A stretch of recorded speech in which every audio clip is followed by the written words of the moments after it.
¿Qué tal? ¿Cómo le va?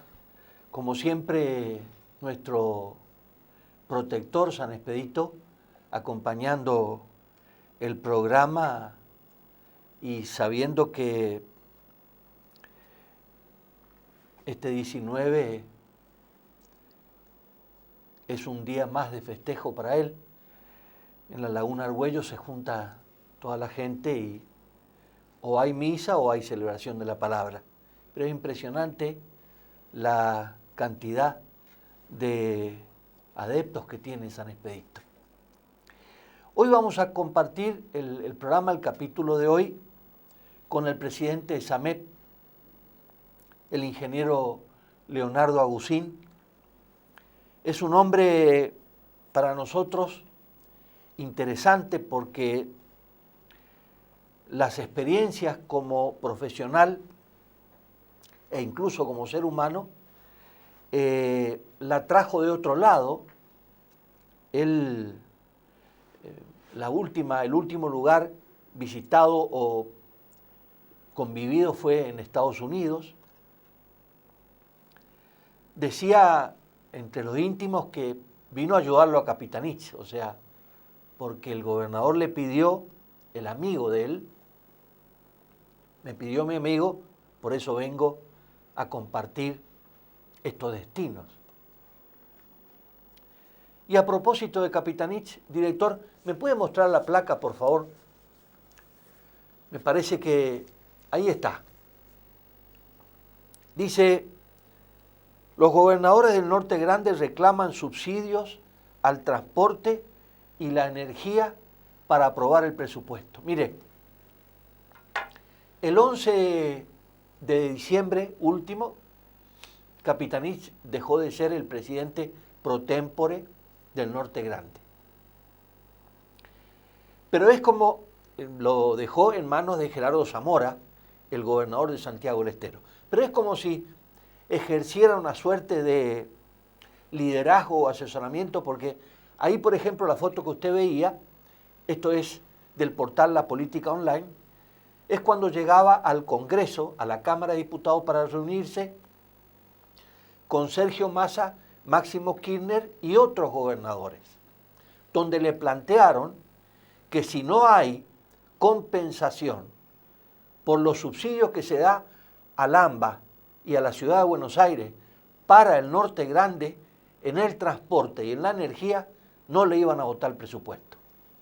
Se plantaron los mandatarios del Norte Grande, pudieron negociar y va a haber compensaciones.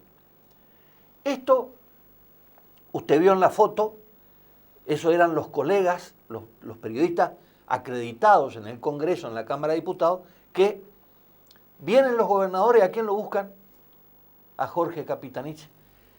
Hasta la prensa nacional reacia, aquella prensa que incluso lo condenó a Capitanich porque rompió el diario Clarín, hoy lo están buscando porque saben que lo del diario Clarín fue un hecho incluso hasta, se podría decir, para la prensa de Buenos Aires electoral.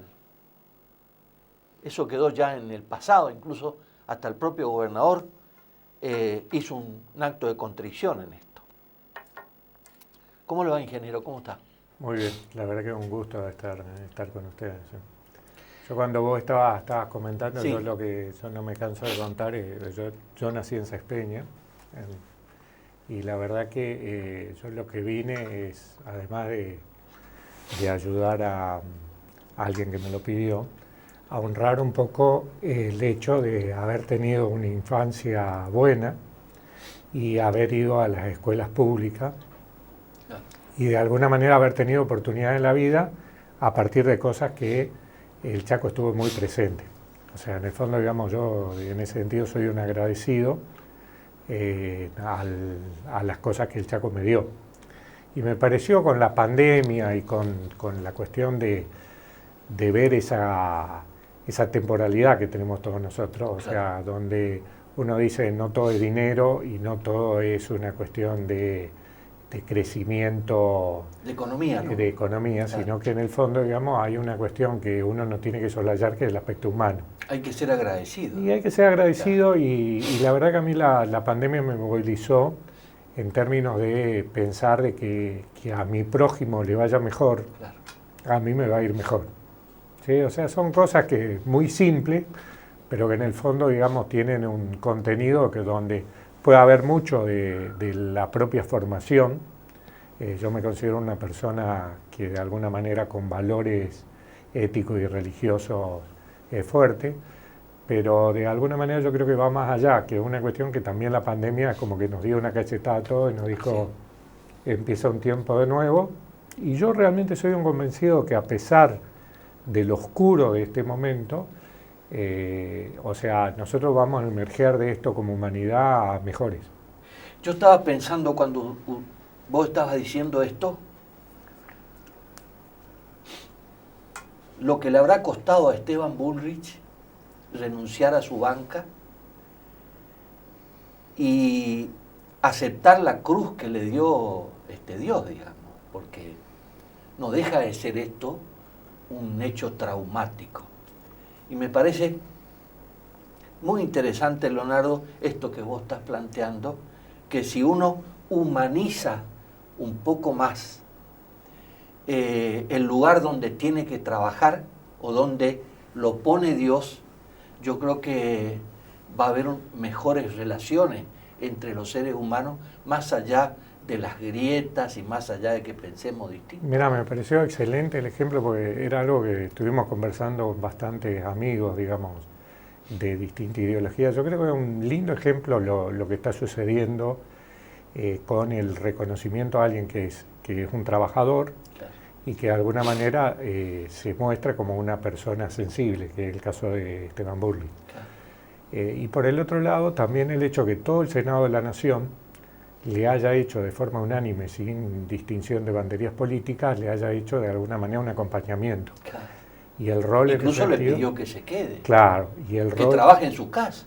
Y me parece que contrasta mucho, pero que el contraste yo para mí es para positivo y no para negativo, claro, que es con el mal tratamiento que se le dio al embajador, al canciller Timerman. Ah, sí. Y que no le permitieron. Manera, que no le permitieron. Entonces me pareció como que ahí se pasaron todos los semáforos en rojo, y ahora estamos viviendo un tiempo donde los autos están parando. Qué buen ejemplo que traes, digamos, porque eso me parece muy, muy fuerte, digamos. Sí, ¿no? Y yo en eso también pienso en una frase que no se cansa de repetir Mujica, que dice los argentinos se tienen que querer un poco más. Y la verdad que yo creo que lo de Bullrich, si lo entendemos desde ese sentido, y no desde el sentido de una bala a su gestión, porque no pasa por la gestión, pasa por el aspecto humano, yo creo que es un buen ejemplo. O sea, un buen ejemplo de convivencia, de no grieta y de quererse un poco más. Si lo ponemos como un cariño y no como una especulación. Claro, ¿no? Sí, porque hay, como siempre, hay cadenas en WhatsApp, que en el fondo, digamos, intentan sacar la pequeña ventajita. Yo creo que hay que estar por encima de esa ventajita, que es muy importante, no caer en la grieta, tratar de hacer un esfuerzo extremo de poder tener un proyecto nacional donde estemos contenidos la mayor cantidad de los argentinos y de alguna manera ser consistente con esa búsqueda, ¿sí? Entonces, la verdad puede ser que no tengamos la misma idea, pero en el fondo, digamos, personas con diferentes ideas pueden caminar un buen tiempo juntos. Sí, o sea, ese es un poco el desafío y un buen ejemplo. O sea, a mí me pareció que estuvo bueno. Y de hecho, yo me sumo a las oraciones que se han hecho por Esteban y todo, porque me parece como que dentro del humano es un caso. Por el otro lado, la realidad es, bueno, ya no es posible saldarlo de Timerman, pero en el fondo sí podemos tener memoria y no repetir la historia para adelante. De alguna manera uno puede arrepentirse, hacer el acto de contrición y también el propósito de enmienda, digamos, decir, bueno, macanudo, nunca más otra vez un Timerman, digamos, la verdad que sí, una locura. Claro, porque si no sería una barbaridad, incluso una especie de destrucción del ser humano, porque ¿por dónde pasa esto? No, inclusive por una cuestión, porque si hay algo que tienen en común en el caso de Timerman y en el caso de Bullrich, es que los dos, la verdad que tenían una actividad privada antes de... Entonces digo, si en el fondo no hay un poco de reglas de juego de convivencia, la realidad es que no es posible, digamos, hacer una oxigenación del sistema político tampoco. Claro. Porque si no, solamente van a estar quienes tienen la coraza ya muy curtida y quienes recibieron 100 flechazos y no los mató. Claro. Y la verdad que la persona normal, para comprometerse, por lo menos tiene que saber que al otro día va a poder volver a su casa, ¿no? Claro, y qué importante hoy lo que vos estás señalando, que sin ninguna duda, para poder salir en lo que estamos en este país en este momento, necesitamos la unión, ¿no? La unión que no significa amontonamiento, sino que significa consenso para resolver los problemas del país. A propósito de eso, Leonardo, ¿cómo estás, Amén? Mira, yo la verdad que este es un buen momento así como todo final de año. Para hacer un balance. De hacer un balance. Claro. Entonces yo lo que digo, nosotros en este año tuvimos algunas cosas que son muy luminosas y otras que son de alguna manera pendientes que tenemos que encarar para el año próximo. A mí me gusta primero focalizarme de que a nivel de inversiones tuvimos 3 grandes hitos, que es el acueducto del Impenetrable, por un lado, el segundo acueducto y la llegada a Charata el 4 de octubre, y la planta de tratamiento de líquidos locales en Resistencia. ¿Sí? Son inversiones pesadas, importantes, con alto impacto. Y con ejemplo en toda Latinoamérica. Y con ejemplo... o sea, que no queda en la geografía local, claro, digamos. No, que ranquea ya dentro de un... Está rankeado, ya está más cerca de la Champions League que del exactamente, Nacional. estamos en primera especial, digamos. Sí.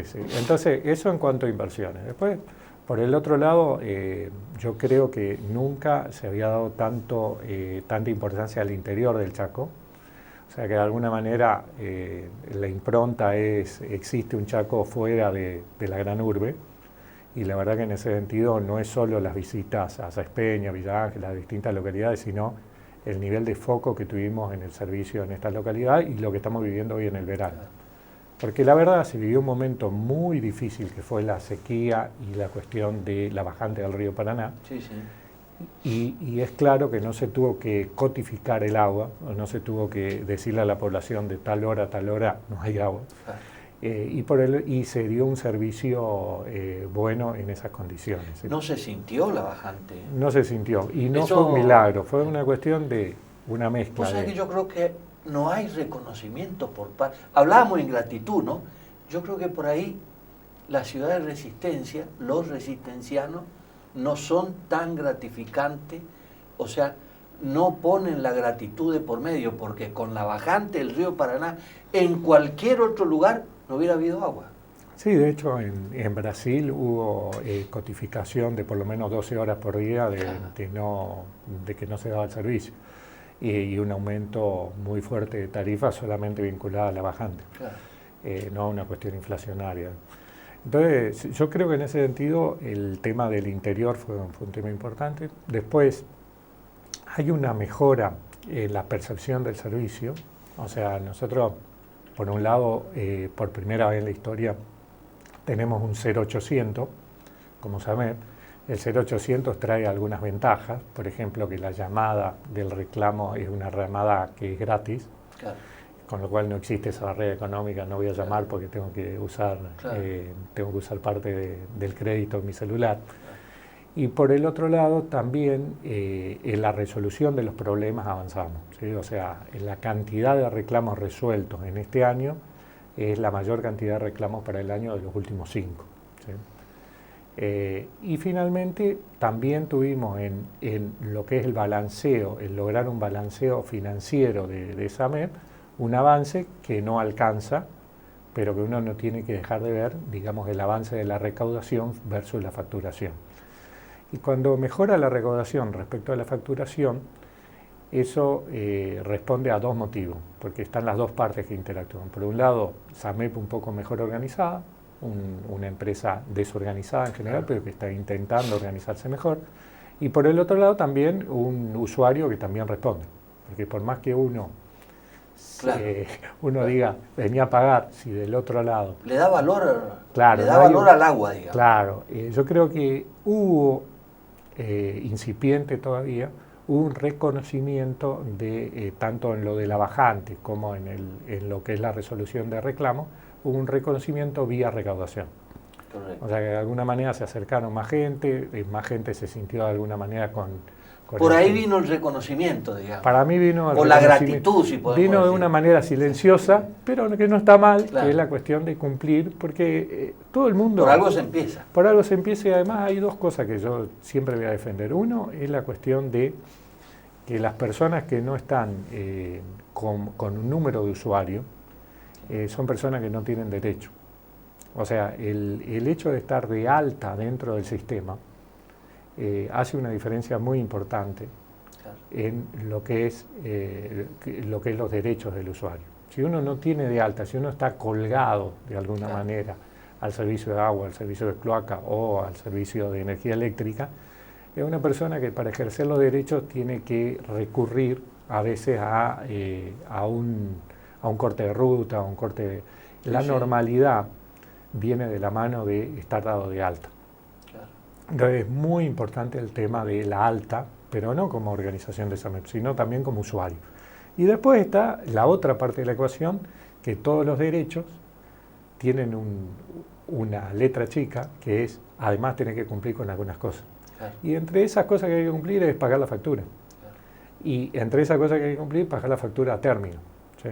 Y Irigoyen decía, el hombre puede hablar cuando paga sus impuestos. Yo creo que eso son verdades simples, pero de alguna manera son la construcción de una sociedad moderna hacia adelante. O sea, en el fondo, digamos, hay elementos que son de naturaleza material. El hecho de la fibra óptica, el hecho de un caño que llega, el hecho de una luz que se instala. Pero después hay construcciones que son culturales, que es el acostumbrar a la ciudadanía a determinadas obligaciones, el acostumbrar a la ciudadanía a ejercer sus derechos, de la misma manera interactuar cuando algo no está de la manera conveniente. Entonces todas esas cosas son construcciones culturales que a veces requieren tiempo, pero empiezan por algunos hechos. El 0800 es un hito dentro de SAMEP, la existencia del 0800 desde el mes de octubre hasta acá. Incluso hasta podría decirse que es un ordenador, ¿no? Es un ordenador. Porque de alguna manera, digamos, no hay necesidad de agolparse en la sede como para ir a pedir un reclamo o hacer un reclamo o pedir una ayuda. Tenés la tecnología de por medio. Claramente es un ordenador desde todo punto de vista. O sea, yo lo veo. Primero, evita cualquier suspicacia respecto de que el único que tiene un buen servicio es que tiene un amigo. Claro. La verdad que no es así. Claro. Uno tiene que tener un buen servicio. Igual las oportunidades. Claro. Porque en esa, viste, o sea, y después por el otro lado, el bajar barreras hace que el pequeño comentario llegue. Claro. O sea, en el fondo, digamos, si no, es como que todo es la crisis terminal. O sea, me llega el problema cuando un caño gigantesco reventó. No me tiene que llegar el problema cuando hay un problema en la vereda. Claro. Entonces, si hay un problema en la vereda, lo puedo resolver y es más fácil que resolver un gran caño, digamos, que esté mantenimiento preventivo, digamos. Sí, un mantenimiento preventivo. Que por ahí ustedes lo hacen y el que no está haciendo es el CHEP, digamos. Pero bueno. La realidad que cada uno es otra realidad. Es otra realidad, pero en el fondo nosotros estamos intentando eso, sobre todo, digamos, donde más se nota la diferencia en ese sentido es en el sistema de cloaca. Porque en el fondo, digamos, en el caso de agua, está mal que haya una pérdida, pero una pérdida de agua. Cuando hay una pérdida de líquidos clocales, yo creo que se siente fuertemente, ¿no? Se huele. Es más embromado, digamos. Es más embromado. Y perjudica más la salud. Sí, perjudica más la salud, sí. Claro. Yo me voy a ir a la pausa, Leonardo, y a la vuelta me gustaría 2 o 3 puntos que son fundamentales. Primero, ¿con qué recurso humano contás? Porque uno los ve a los muchachos trabajando, cuando hacen los pozos tienen que lidiar con todas esas cosas, por ahí tocan un caño de electricidad, qué sé yo, bueno, el recurso humano. Y después me gustaría, porque poco se sabe del acueducto en el Impenetrable, y a mí me parece que a los resistencianos hay que motivarlos para saber cómo se hacen obras, por ejemplo, en lugares alejados, inhóspitos, más allá de que hoy el Impenetrable es otra cosa, digamos.